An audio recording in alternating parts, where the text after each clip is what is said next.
Good morning students. भारतीय online class में मैं हिमांशु शर्मा एक बार फिर आपका स्वागत करता हूं। तो बच्चों, पिछली क्लास में हम पढ़ रहे थे कॉर्डेट संघ के जीव, जिसमें हमने कॉर्डेटा के सामान्य लक्षण, उसके मुख्य लक्षण, फिर हमने कशेरुकी व अकशेरुकी जीवों का तुलनात्मक अध्ययन किया था। फिर हमने उसके बाद में जो साइक्लोस्टोमेटा वर्ग का उसका अध्ययन किया था। आज हम शुरू करते हैं कैंडिकथीज़। तो कैंडिकथीज़ वर्ग का अध्ययन करने से पहले मैं आपको उसका एक डायग्राम दिखा रहा हूँ। आप डायग्राम देखिए, फिर अपन करते हैं आगे बात। तो डायग्राम देखिए आप।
तो आपने डायग्राम देखा, अब शुरू करते हैं। तो ये जो आपको जीव दिख रहे हैं, ये वास्तविक रूप से जलीय प्राणी होते हैं, यानी मछली जैसे जीव हैं। और इनका शरीर कैसा होता है? धारारेखीय होता है। धारारेखीय शरीर किसे कहते हैं? जो जल की धारा के समान होते हैं, अर्थात पानी में जब तैरें तो इनका नौकाकार शरीर क्या करता है? जल की धारा को काटता रहता है। तो ये इनकी विशेषता होती है। फिर इनका जो अंतःकंकाल होता है वो उपास्थि होता है। उपास्थि मतलब चपटा बना होता है, अस्थि चपटी पतली अस्थियों से मिलकर बना होता है।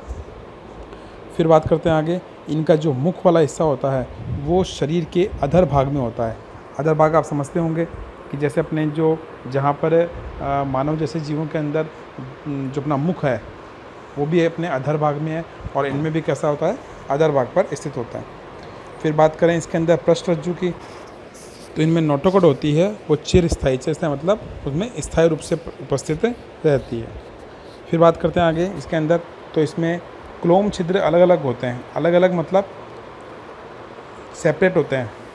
जैसे अपने उसमें देखा था ऑस्ट्रिकथीज में, पैट्रामाइजोन में, इसमें कैसे होते हैं? साथ में होते हैं। इसमें कैसे होते हैं? सारे छिद्र अलग अलग हैं, और अलग अलग होने के कारण ये एक झिल्ली जिसे बोलते हैं ओपरकुलम द्वारा ढके हुए नहीं होते हैं। फिर बात करें आगे, तो इनकी जो स्किन होती है, त्वचा होती है, वो मजबूत होती है, और सूक्ष्म पट्टाभ युक्त क्या पाए जाते हैं? इनमें शल्क पाए जाते हैं। अब पट्टाभ शल्क कौन से होते हैं? मैं आपको डायग्राम दिखा रहा हूँ पट्टाभ शल्क का। तो ये पट्टाभ शल्क युक्त क्या होते हैं? इनके जो त्वचा होती है वो ढकी हुई होती है। डायग्राम देखिए आप।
तो आपने पट्टाभ शल्क का डायग्राम देखा।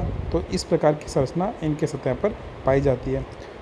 हाँ, तो बात करते हैं इसके दांतों की। तो उसके दांत होते हैं वो इनके जबड़े में पीछे की ओर मुड़े होते हैं। कैसे? डायग्राम में देखिए, देखो मैं दिखा रहा हूँ आपको। ये दांत है ना, इस तरफ से मुड़े हुए होते हैं। मछलियों का जबड़ा होता है ना, उसके अंदर मुंह में दांत पीछे के अंदर की ओर झुके हुए होते हैं।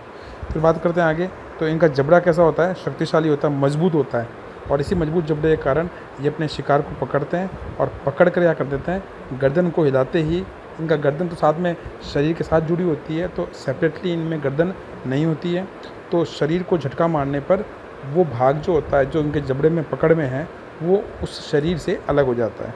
तो ये बहुत मजबूत जीव होते हैं। ये सब मछलियाँ हैं, अर्थात ये जलीय जीव हैं, जो मछली जैसे कुत्ता मछली है, जैसे आरा मछली है, ये इसके मुख्य एग्जाम्पल्स हैं। फिर है वायु कोश की अनुपस्थिति के कारण ये डूबने से बचने के लिए लगातार तैरते रहते हैं। इसका मतलब समझिए, इनके अंदर वायु कोश नहीं पाए जाते। वायु कोश वो भाग होते हैं, अगर जलीय जीवों में उपस्थित हों तो उन्हें तैरने की आवश्यकता नहीं होती, उनके द्वारा वो सीधे ही जल के अंदर स्वतः तैरते रहते हैं। लेकिन इनके अंदर क्या होता है, ये चीज़ें अनुपस्थित होती है, जिसके कारण ये अगर स्विम नहीं करेंगे, तैरेंगे नहीं, तो क्या हो जाएगा, पानी में डूब जाएंगे। तो इससे बचने के लिए इनको रेगुलर क्या करना पड़ता है, स्विमिंग करनी पड़ती है। ठीक है, तो ये इनकी मुख्य विशेषता है। फिर बात करें हृदय की, तो हृदय द्विकोष्ठी होता है। द्विकोष्ठी मतलब इनके हृदय में एक आलिंद होता है और एक निलय होता है।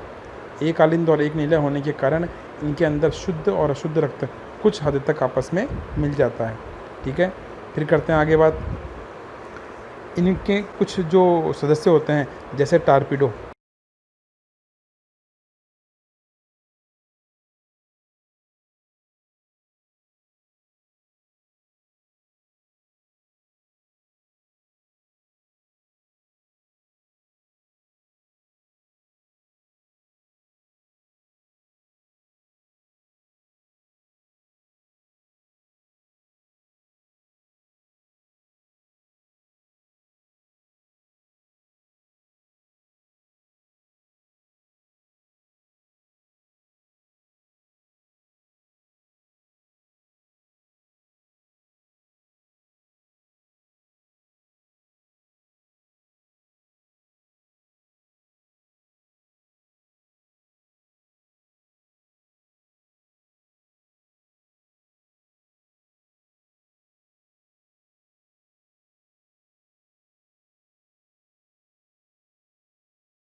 टारपीडो को बोलते हैं विद्युत मछली, क्योंकि इनके अंदर विद्युत उत्पादन अंग पाए जाते हैं। इसके अलावा कुछ मछली जैसे ट्राइगोन,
तो उसके अंदर क्या होता है, डंक पाया जाता है, विषैला डंक पाया जाता है। तो ये इनके अंदर अपनी सुरक्षा के लिए, अपने शिकार को अट्रैक्ट करने के लिए ये संरचनाएं पाई जाती हैं। ठीक है, फिर बात करते हैं आगे। ये सब असमतापी होते हैं। असमतापी मतलब इनके शरीर का तापमान नियंत्रित करने की क्षमता नहीं होती, यानी बाहर शरीर, अगर बाहर सर्दी होती है तो इनके शरीर का तापमान भी क्या हो जाएगा, कम हो जाएगा, और अगर गर्मी का मौसम होता है तो इनका शरीर का तापमान गर्म हो जाता है। तो ये इनकी सबसे बड़ी समस्या है, इसीलिए इनको क्या करना पड़ता है, समय समय पर पलायन करना पड़ता है। ये जो इनका अनुकूलित तापमान है, उसी तापमान पर क्या करते हैं, ये सर्वाइव करते हैं। फिर बात करते हैं आगे, तो इनमें नर और मादा कैसे होते हैं, अलग अलग होते हैं। फिर बात करें आगे, इसमें नर में जो श्रोणी पंख में क्लेस्पर, ये मुख्य विशेषता है इसकी। क्लेस्पर क्या होते हैं, नर के अंदर पाए जाते हैं। मैं आपको डायग्राम दिखा रहा हूँ, स्टार फिश के अंदर क्लेस्पर दिखा रहा हूँ, ये संरचना है, ये नर की पहचान है। इसके द्वारा क्या होता है, ये मैथुन क्रिया के दौरान मादा के जनन रंध्र को खोलने में काम करता है। तो ये क्लेस्पर इसमें पाए जाते हैं। आप डायग्राम देखिए।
हाँ, फिर बात करते हैं इनके अंदर निषेचन आंतरिक प्रकार का होता है और जरायुज होते हैं।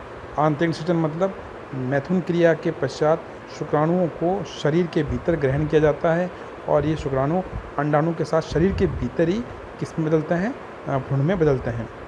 जरायुज यानी ऐसे जीव जो अंडे नहीं देते, अपने समान सूक्ष्म या छोटे बच्चे उत्पन्न करते हैं, उनको क्या बोलते हैं, जरायुज प्रकृति कहते हैं। तो ये जरायुज स्वभाव के होते हैं। डायग्राम आपको दिख रहा है, इसके अंदर 2 डायग्राम दिख रहे हैं, देखो मैं दिखा रहा हूँ आप। तो है जो फर्स्ट जो फिश आपको शो ऑफ हो रही है, ये है कौन सी, आरा मछली, क्योंकि इसके आप मुंह के आसपास देखो, आरे में जैसे दांत होते हैं वैसे दांत पाए जाते हैं, इनके द्वारा ये शिकार करने में सहायक होती है।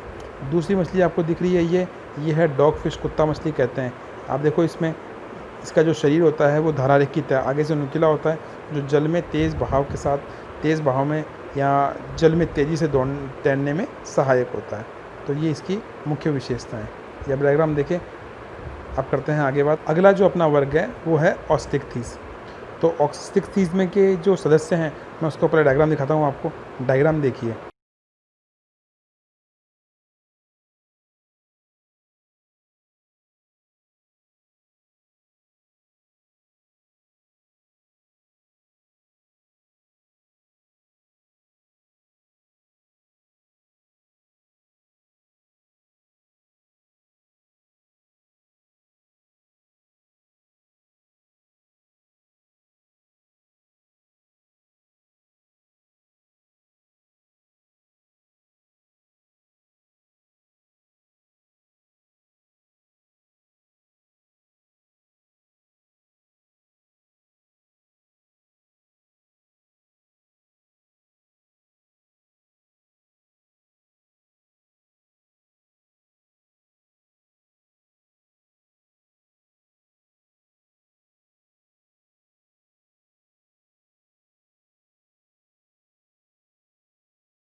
तो डायग्राम देखा आपने। इसमें जो आपको फर्स्ट डायग्राम दिखाई दिया था वो था लेबियो मछली, जो साधारण तौर पर फ्रेश वाटर नदियों में, झीलों में, तालाब में पाई जाती है। दूसरा डायग्राम देखा आपने वो था हिप्पोकैम्पस यानी समुद्री घोड़ा, जो मूल रूप से समुद्री जल में पाया जाता है। तो ये दोनों तरह के आवास में पाए जाते हैं, यानी लवणीय जल में और अलवणीय जल में पाए जाते हैं। इनका जो अंतःकंकाल होता है वो अस्थिल होता है। अस्थिल मतलब अस्थियों से निर्मित होता है, ठोस होता है कंकाल। जैसे हमारे शरीर में कंकाल जो अग्रपाद, पश्चपाद यानी हाथ और पैर में जो कंकाल होता है वो अस्थियों से निर्मित होता है, तो वैसे इसमें भी अस्थिल कंकाल पाया जाता है। फिर बात करते हैं आगे। इनका शरीर धारारेखित होता है, जो इनमें तैरने के लिए अनुकूलता प्रदान करता है।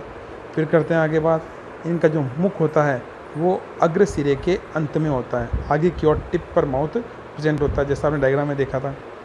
फिर बात करते हैं आगे।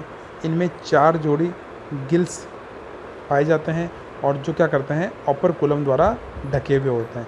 ये इनकी विशेषता थी। और इससे पहले जब हम बात कर रहे थे उनके अंदर ओपर्कुलम से ढके हुए नहीं होते। फिर बात करते हैं आगे।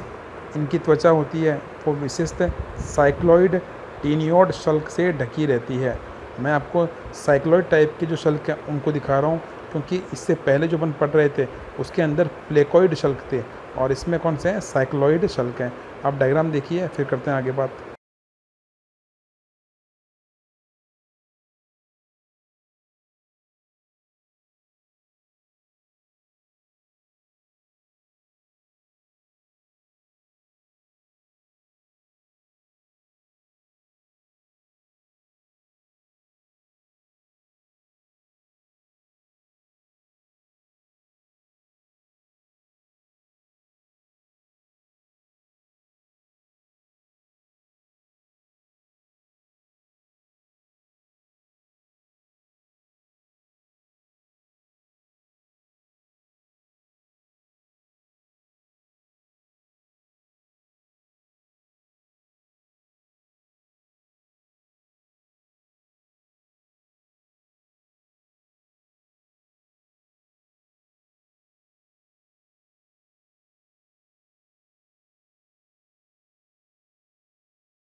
तो साइक्लॉइड शल्क की संरचना आपने देखी। तो इस प्रकार के क्या होते हैं, इनके अंदर बाह्य शल्क पाए जाते हैं। ठीक है, अब करते हैं आगे बात अपन। वायु कोश पाए जाते हैं। और वायु कोश क्या करते हैं, इनको शरीर को हल्का बनाते हैं। अगर ये रेगुलर स्विम भी नहीं करें, तैरे भी नहीं, तो ये डूबती नहीं है, यानी ये उत्प्लावन में सहायक है। अब उत्प्लावन क्या किसे कहते हैं, तो आप देखो प्रैक्टिकली। आप एक पानी की बाल्टी के अंदर खाली गिलास को उल्टा करके डालो उसके अंदर, तो आप देखते हो कि उस खाली गिलास के अंदर जो वायु भरी हुई है वो वायु उस पानी के विपरीत प्रेशर लगाती है, जिससे वो आसानी से डूबता नहीं है। सेम यही स्थिति मछलियों के साथ में होती है। इसी कारण मछलियाँ जल में निरंतर तैरती रहती है। फिर बात करते हैं इनके हृदय की। तो हृदय इसमें द्विकोष्ठी होता है, यानी इनके अंदर एक आलिंद और एक निलय पाया जाता है। और ये कैसे होते हैं, असमतापी। जैसे ऊपर वाली मछलियाँ थी वैसे ये भी कैसे होते हैं, असमतापी होते हैं। इनके अंदर नर और मादा अलग अलग होते हैं। ये कॉमन कैरेक्टर हैं जो पहले उसमें भी आया था। अधिकांश से कैसे होते हैं, अंडज। ये यहाँ पर डिफरेंस है कि उनके अंदर जो ऊपर जो अपने पढ़ा था तो वो कैसे थे, जरायुज प्रकृति के थे, और ये कौन सा है, अंडज प्रकृति के। और निषेचन की प्रक्रिया क्या होती है, शरीर के बाहर जल में होती है। तो ये था अपना कौन सा, ऑस्टिक्थिस। अब आप इसके डायग्राम देखिए। ये देखो, ये समुद्री घोड़ा है, ये ऑस्टिक्थिस का सदस्य है। दिख रहा है आपको, ये समुद्री घोड़ा। तो ये ऑस्टिक्थिस का मेंबर है। एक और डायग्राम आपको दिखा रहा हूँ। ये लेबियो मछली जो आपने शुरू में देखी थी, ये वही मछली है। इनके अंदर जो परिवर्धन की प्रक्रिया होती है वो कैसी होती है, परिवर्धन प्रत्यक्ष प्रकार का होता है। अब करते हैं आगे बात। अब जो अपना वर्ग है वो है एम्फीबिया वर्ग, यानी उभयचर वर्ग। देखो, एम्फीबिया जो शब्द है वो एक्चुअल में 2 शब्दों से मिलकर बना है। एक तो एम्फी मतलब होता है 2, और बिया बना बायोस से। बायोस मतलब क्या होता है, जीवन। 2 जीवन, यानी 2 जगहों पर जीवन जीने वाले सदस्य। तो एम्फीबिया के अंदर ऐसे सदस्य शामिल होंगे जो 2 आवास में अपना जीवन जीते हैं। इसी 2 आवास में जीने के कारण इनको क्या कहते हैं, उभयचर भी कहते हैं। और उभयचर कौन कौन से आवास में हो गए, ये जल और स्थल आवास में अपना जीवन जीते हैं। ठीक है, अब करते हैं आगे बात। इस सदस्य के जो मेंबर हैं उनके अंदर 2 जोड़ी पैर पाए जाते हैं और सिर और धड़ स्पष्ट रूप से पाया जाता है। शरीर में क्या होता है, सिर और धड़ पाया जाता है, गर्दन इनमें अनुपस्थित होती है। मुख्य रूप से गर्दन इनमें नहीं पाई जाती। इसके कुछ सदस्य होते हैं जिनके अंदर पूंछ कैसी होती है, उपस्थित होती है, यानी पूंछ पाई जाती है। कुछ सदस्य होते हैं जिनमें पूंछ नहीं पाई जाती, जैसे मेंढक इसका मेंबर है, तो मेंढक में पूंछ नहीं पाई जाती। लेकिन जो सैलामेंडर है, आपको डायग्राम दिखाऊंगा अभी मैं, तो सैलामेंडर है छिपकली, उसके अंदर पूंछ पाई जाती है। फिर बात करते हैं आगे। उभयचर की त्वचा नम और शल्क रहित होती है। अब जैसे मेंढक है, मेंढक की त्वचा कैसी होती है, देखा होगा आपने, गीली गीली सी होती है और उसके ऊपर किसी भी प्रकार के शल्क नहीं पाए जाते। नेत्र पलक युक्त होते हैं, यानी इनके पलकें क्या पाई जाती है, उपस्थित होती है, जो क्या करती है, स्थल के ऊपर कॉर्निया को प्रोटेक्ट करती है, नमी बनाए रखती है। तो ये इनकी विशेषता होती है। फिर बात करते हैं इनके अंदर आगे, तो बाह्य कण की जगह कर्ण पटह पाया जाता है, यानी छिद्र पाया जाता है, जिसके द्वारा ध्वनि तरंगे शरीर में प्रवेश करती है। फिर करते हैं आगे बात, इसमें आहार नाल, मूत्राशय, जनन पथ एक उभयनिष्ठ संरचना में खुलते हैं। मतलब आहार नाल, मूत्राशय और जनन संरचना, जनन तंत्र एक उभयनिष्ठ संरचना में खुलते हैं और इस उभयनिष्ठ संरचना को क्या बोलते हैं, अवस्कर कहते हैं। और यह अवस्कर द्वार द्वारा बाहर खुलता है। ठीक है, तो ये इसकी कॉमन संरचना है। और कॉमन संरचना का कारण क्या है, ताकि शरीर की संरचना सरल बनी रहे, क्योंकि अगर आहार नाल पूर्ण विकसित डेवलप्ड हो तो उसके लिए अलग से मलाशय और गुदा की आवश्यकता हो। मूत्राशय का अंतिम भाग मूत्र मार्ग, जनन तंत्र का अंतिम भाग जनन मार्ग, तो ये पृथक पृथक 3 तंत्र और संरचना के रूप में जुड़ेंगे। और ऐसा होने पर शरीर की संरचना कैसी हो जाए, थोड़ी जटिल हो जाती है। तो उस संरचना को सरल करने के लिए उभयनिष्ठ संरचना के रूप में अवस्कर आ गया। और अवस्कर होने के कारण ये सारे के सारे भाग अवस्कर में खुल जाते हैं। ये देखो, आपको डायग्राम में दिखा रहा हूँ, ये इस टाइप से अवस्कर होता है, दिख रहा है आपको। अब इस अवस्कर में क्या होगा, एक तरफ तो क्या, देखो ये संरचना, ये तो खुल गई क्या इसके अंदर, मूत्राशय, यहाँ से क्या खुल गया, कौन, जनन रास्ता, और यहाँ से कौन अगर खुल गया, ये हो गया इसका आहार नाल। तो एक ही संरचना के अंदर सारे भाग अगर खुल गए और यहाँ से क्या करता है, ये बाहर वातावरण में खुल जाता है। तो इस एक उभयनिष्ठ संरचना के द्वारा इसका सारा कार्य संपन्न हो जाता है। तो ये इसकी विशेषता थी। अब बात करते हैं आगे, श्वसन के लिए इसमें गिल्स पाए जाते हैं। श्वसन के लिए क्या पाए जाते हैं, इसमें गिल्स पाए जाते हैं। अगर जलीय माध्यम में फेफड़े स्थल के लिए, और मेंढक में क्या होता है, त्वचा के द्वारा भी श्वसन की प्रक्रिया होती है, इसीलिए इनकी त्वचा कैसी होती है, नम होती है। ठीक है, तो ये था अपना एम्फीबिया। फिर आगे बात करते हैं इसके अंदर इसके हृदय की। तो हृदय मूल रूप से 3 कक्षों से मिलकर बना होता है, जिसमें 2 तो आलिंद होते हैं और एक निलय पाया जाता है।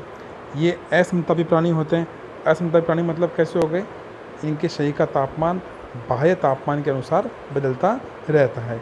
इसीलिए आपने देखा होगा, जो मेंढक होते हैं सर्दियों के अंदर क्या होते हैं, ये दिखाई नहीं देते, गर्मियों में भी दिखाई नहीं देते, क्योंकि सर्दियों में ठंड अधिक होने पर इनके शरीर का रक्त जम जाता है और गर्मियों में गर्मी अधिक होने पर इनका रक्त उबल जाता है। तो ऐसी स्थिति में जीव की मृत्यु हो जाएगी। इसलिए ये सर्दियों में शीत निष्क्रियता और गर्मियों में ग्रीष्म निष्क्रियता में चले जाते हैं। ठीक है, फिर आगे बात करते हैं इनके अंदर नर और मादा कैसे होते हैं, पृथक पृथक होते हैं। निषेचन की प्रक्रिया कैसे होती है, बाह्य जल में होती है। अंडोत्सर्जन करते हैं, मतलब अंडे उत्पन्न करते हैं। और विकास की परिवर्तन कैसे होते हैं, प्रत्यक्ष यहाँ लार्वा के द्वारा होती है।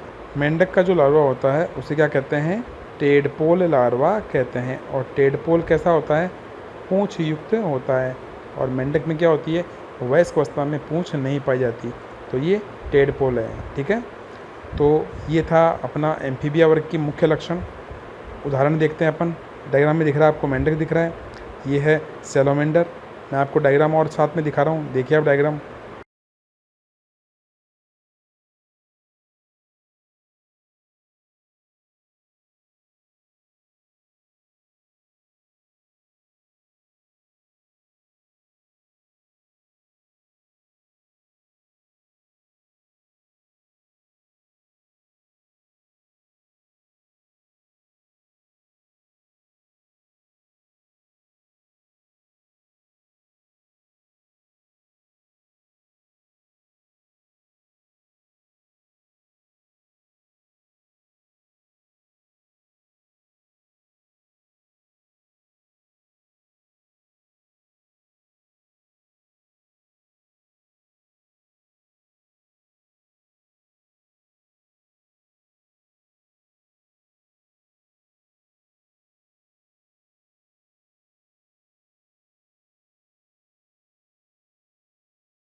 तो डायग्राम देखा आपने।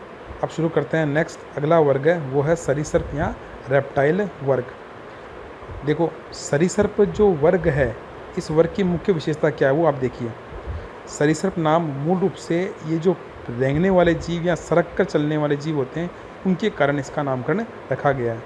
ये एक लैटिन शब्द है रेपेरे अर्थात रेप्टम। रेप्टम का मतलब होता है रेंगना या सरकना। इसके आधार पर इनको रेप्टाइल कहते हैं। ठीक है, तो इस वर्ग के अधिकांश सदस्य कैसे होते हैं? स्थलीय होते हैं। ये सब स्थलीय जीव हैं। इनका शरीर शुष्क शल्क युक्त त्वचा से ढका हुआ रहता है।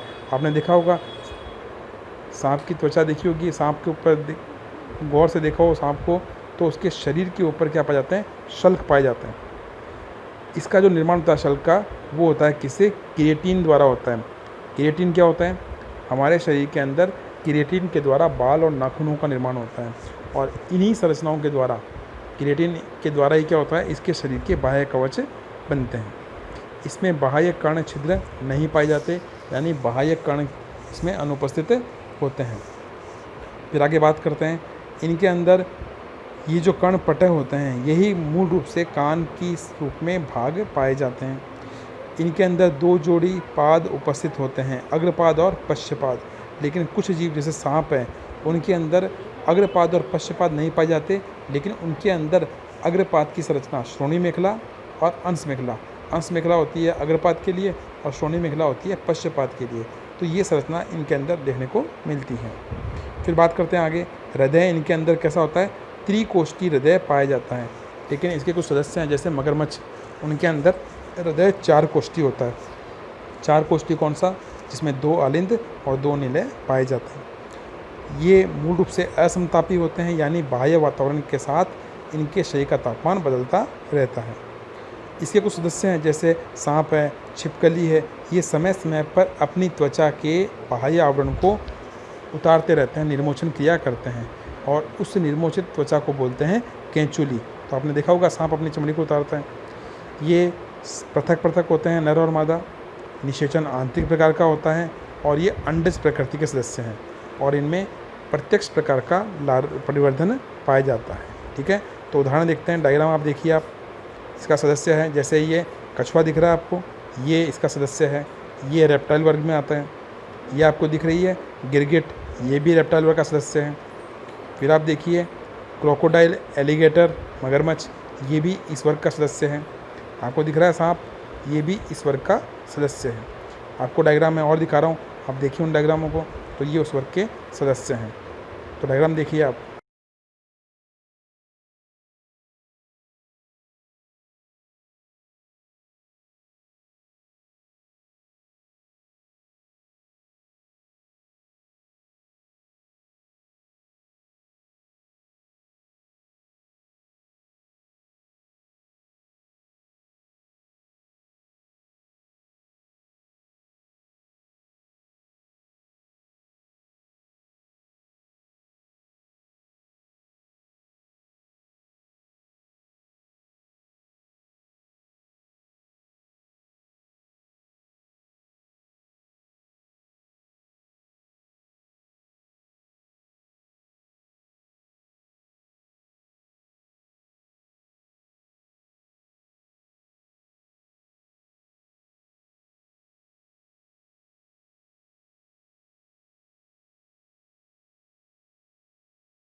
तो आपने डायग्राम देखा।